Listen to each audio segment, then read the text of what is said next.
Hey everybody, Ugly Mug with you once again. I'm here to do a video for you, and I know it's been a while since I've done one as far as features of the Corvette itself. So I'm here to deliver. Today we're going to talk about the PDR, also known as the Performance Data Recorder. It comes standard with the CA Corvette, so let's take a look at it.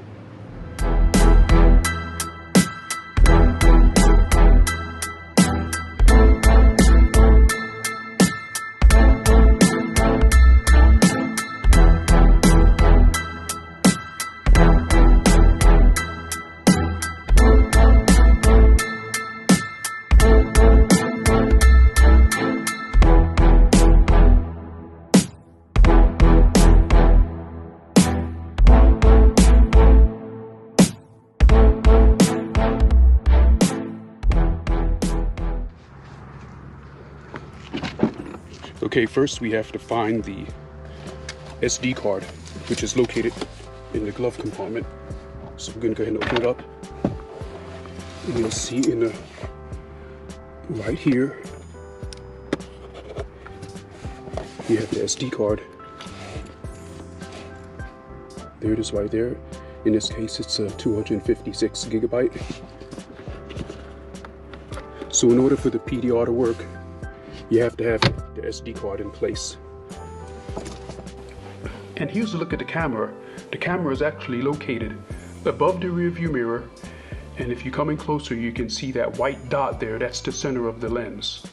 So you get a true driver's view of what the car sees while it's recording. And now we have the main menu. On the infotainment system, the first screen you'll see is a grid of apps, and then if you slide over to the right, you'll get another screen of more apps, and in a minute we'll slide over and see it. So in the top row you'll see PDR, the third one. Let's go ahead and hit it. Now it gives you your home screen. As you can see, you have the three tabs on top.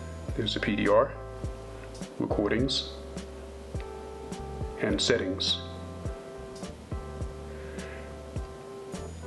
Now on the PDR, you've got you can manually set it up to record, or there's a way to do it automatically, as you'll see.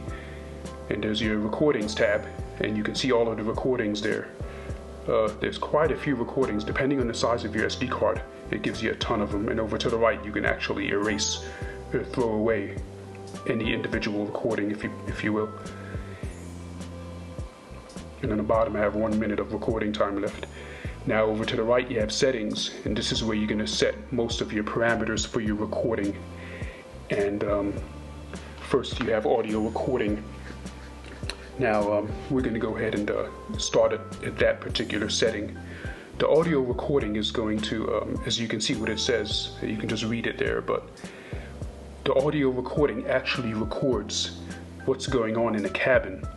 So you're going to have engine noise, you're going to have all kinds of things going on, you're going to have all the conversation, between you and whomever else. I kind of recommend turning that one off because that information is fairly useless. So here's automatic recording, and here you can set it as soon as the car starts, it immediately starts recording.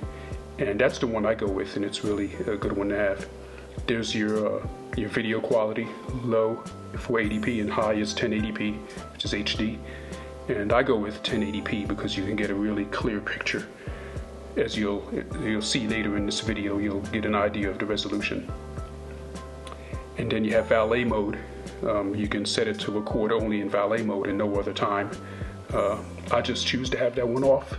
Excuse me. I choose to have that one off because it's included in the other option anyway. So when you have it off and it's set to automatic, it's going to go ahead and record your valet mode anyway.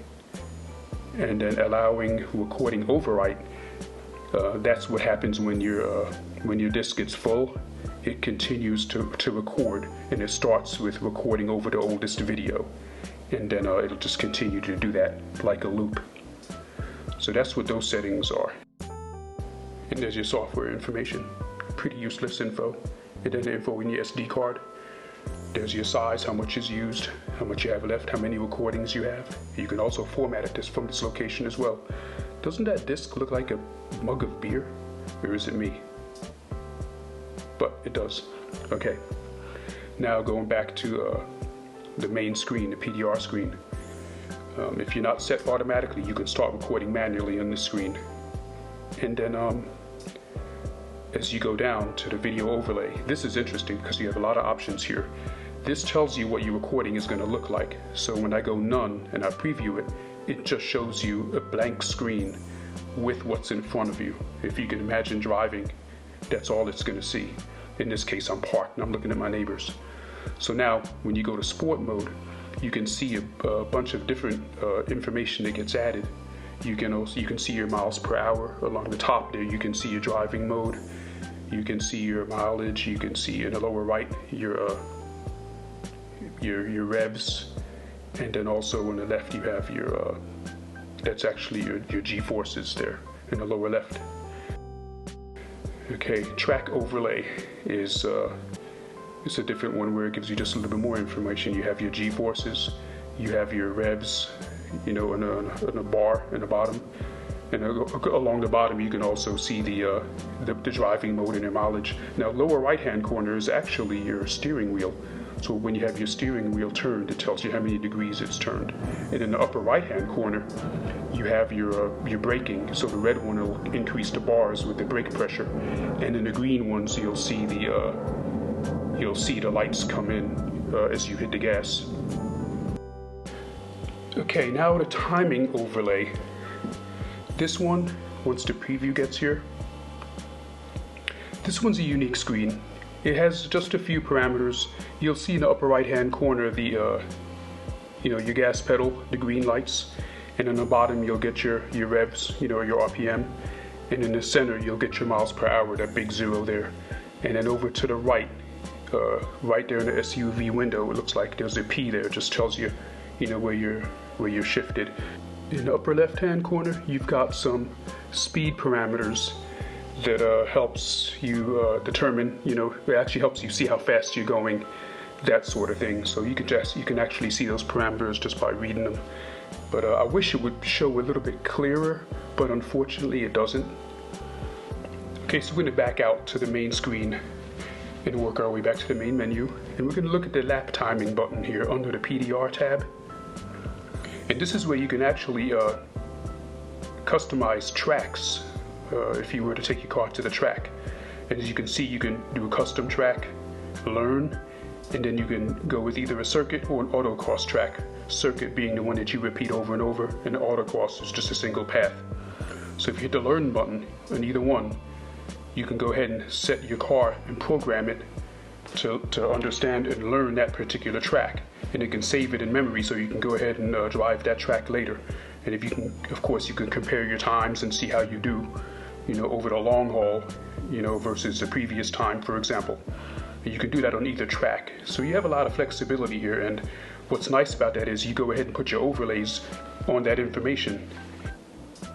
It's a very useful feature to have on your C8 Corvette, which further exemplifies the fact that this is a race car, and it gives you the necessary tools to use it as a race car. So let's move on.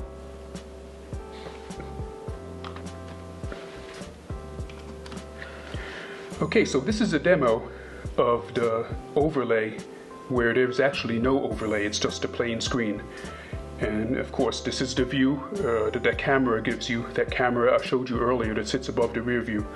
This is what it would look like if you were to look at the screen while you're in the car, or if you just look at it after you download it to your computer. And this is what you get with no overlay. And then let's go ahead and fast forward over to the next demo. This is the timing overlay. This gives you the statistics in the upper left-hand corner that I mentioned earlier, the ones you couldn't see that clearly, but there they are. You can see them, and this is good information if you're trying to figure out what the car can do. Say you would put it in launch mode and then, basically see what it can do, 0 to 60, that sort of thing, and your quarter mile, as you can see, I did a quarter mile in 30 seconds. Well, that's not too good, but anyway, I'm going 55 miles per hour, as you can see right there in the middle. And then to the right of that, you can see the intensity of the gas pedal pressure. And then over to the far right-hand corner, you can see the gear that you're in. And again, on the bottom, like you see on many of the screens, you have the tachometer that shows up on many of the overlays. So there it is, the PDR. I hope you learned something about it, and I'm hoping that this video was useful to you. So with that being the case, you know what to do. Let's go ahead and hit that like button, and then subscribe to my channel if you're a new subscriber. And then also, please leave a comment and hit the bell to be notified of any upcoming videos. So with that being said, this is Ugly Mug signing out, and I look forward to seeing you soon.